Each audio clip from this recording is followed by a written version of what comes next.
नमस्कार।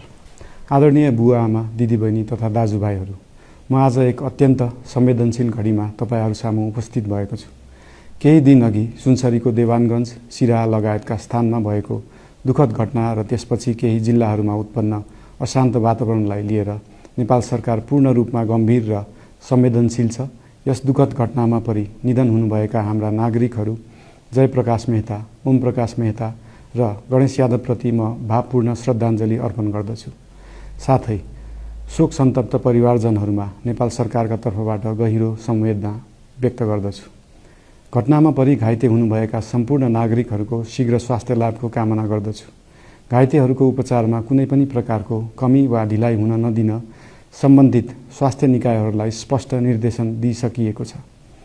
घटना भए लगत्तै सबै सुरक्षा निकायहरूले तत्काल घटनास्थलमा पुगेर परिस्थितिलाई सामान्य बनाउने, थप अप्रिय घटना हुन नदिने र शान्ति सुरक्षा कायम गर्ने प्रयास निरन्तर गरिरहेका छन्।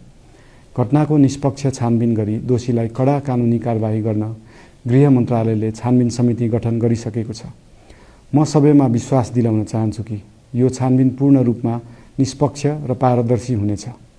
घटनामा संलग्न दोषी जो कोही भए पनि कानुनी दायरामा ल्याउन सरकार प्रतिबद्ध छ। अवस्था थप नबिग्रियोस्, कुनै पनि नागरिकको जनधनको क्षति हुन नपाओस् र स्थानीय स्तरमा विश्वासको वातावरण बनोस् भन्नका लागि नेपाल सरकार निरन्तर क्रियाशील छ। परिस्थिति सामान्यीकरण गर्न केन्द्र स्तरमा सर्वदलीय बैठक आह्वान गरी गहन छलफल गरिएको छ। स्थानीय तहसम्मै जनप्रतिनिधि, नागरिक समाज, विभिन्न धार्मिक गुरुहरू, समुदायका अगुवा तथा सामाजिक व्यक्तित्वहरूसँग निरन्तर संवाद भइरहेको छ। स्थानीय स्थितिको प्रत्यक्ष अनुगमन गर्न, पीडित पक्षसँग संवाद गर्न र शान्ति सुरक्षालाई थप सुदृढ बनाउन गृहमन्त्री स्वयं सो स्थानमा पुगिसक्नु भएको छ। साथै देशको समग्र शान्ति सुरक्षाको अवस्थाबारे गम्भीर समीक्षा गर्न राष्ट्रिय सुरक्षा परिषदको बैठक बसी परिस्थिति अनुसारका आवश्यक निर्णयहरू समेत गरिसकिएको छ। यस्तो संवेदनशील घडीमा सामाजिक सञ्जाल वा अन्य माध्यमबाट असत्य, अपुष्ट सूचना, अफवाह, घृणा फैलाउने सामग्री वा समुदायबीच वैमनस्य बढाउने अभिव्यक्ति प्रचार प्रसार नगराउन अनुरोध गर्दछु। साथै सरकारी निकायहरूबाट जारी भएका आधिकारिक तथ्य र सूचना मात्र विश्वास गर्न विशेष आग्रह गर्दछु। प्रत्येक नागरिकको जीवधनको रक्षा गर्नु, सामाजिक सद्भाव जोगाउनु र समाजमा शान्ति कायम राख्नु राज्यको सर्वोच्च र प्राथमिक दायित्व हो। आगामी दिनमा पनि राज्य थप सतर्क र संवेदनशील रहनेछ। प्रत्येक नागरिकको जीवन सुरक्षाका लागि सरकारका सम्पूर्ण संयन्त्रहरू अहोरात्र खटिनेछन्।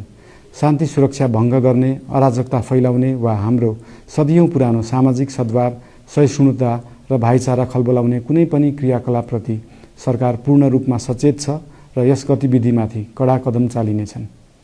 नेपालको संविधानले प्रत्येक नागरिकलाई आआफ्नो धर्म, संस्कृति र परम्परा मान्ने मौलिक हक प्रदान गरेको छ। यो संवैधानिक दायित्व निर्वाह गर्न सरकार पूर्ण रूपमा प्रतिबद्ध छ। धर्म समाजलाई आपसमा जोड्ने र प्रेम बाँड्ने शक्ति हो। संसारको कुनै पनि धर्म वा संस्कृतिले हिंसा, घृणा र विभाजन सिकाउँदैन।